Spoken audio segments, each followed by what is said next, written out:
Ambassador Kexthal had spent months studying human behavior across different regions of Earth, filing detailed reports about this unexpected predator species.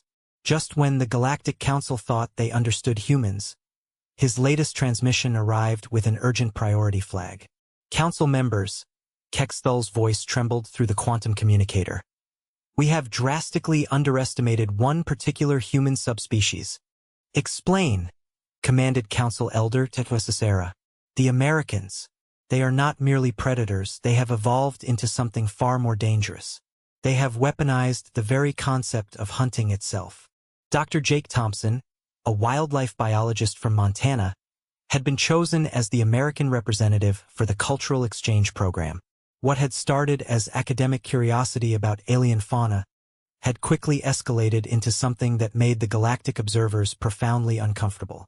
So you're telling me, Jake said to the assembled alien dignitaries, that you've got a whole planet full of what basically amounts to space deer, and nobody's managing the population?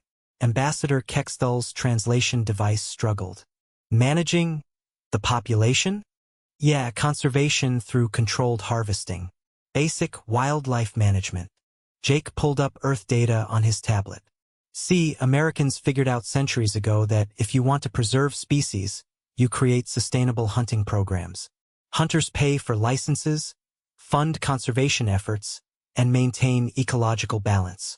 The Alien Council exchanged worried glances through their holographic projectors. Dr. Thompson, Council Member Zalveth interjected, "Are you suggesting humans hunt for conservation purposes?" "Among other things," Jake replied cheerfully.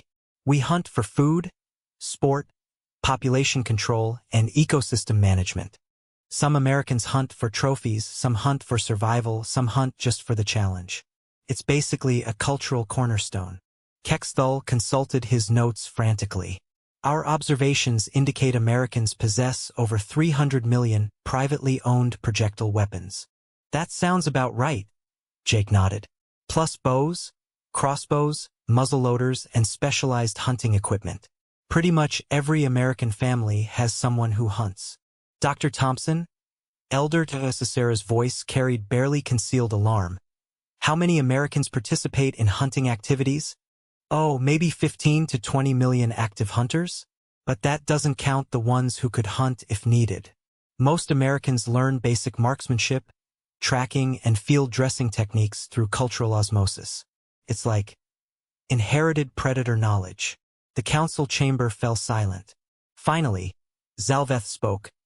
"You're saying Americans maintain a trained militia of 20 million hunters?" "Well, we don't call it a militia, but..." Jake paused thoughtfully. "Actually, yeah, that's exactly what it is. Armed citizens who know how to track, shoot, and process their kills. Plus, we have competitive shooting sports, military veterans, and people who hunt everything from rabbits to grizzly bears for fun." Kexthal accessed his cultural database. "Dr. Thompson, we've analyzed American entertainment media. You have television programs dedicated entirely to hunting activities." "Oh sure, hunting shows are huge. We also have hunting magazines, hunting conventions, hunting equipment stores, hunting lodges, hunting guides, hunting outfitters." Jake's enthusiasm was clearly making the aliens nervous. Some Americans plan their entire year around hunting seasons. Different species, different techniques, different regions. "Different species?" Elder Tetwasasera asked weakly. "Well, yeah. Deer, elk, moose, bear, wild boar, waterfowl, upland birds, small game, predators, exotic species on hunting ranches. Some folks travel internationally to hunt. Africa's big for that dangerous game hunting." The translation devices emitted mechanical distress sounds. "Americans hunt dangerous prey. Recreationally?" Zalvetha's voice cracked. "Some do.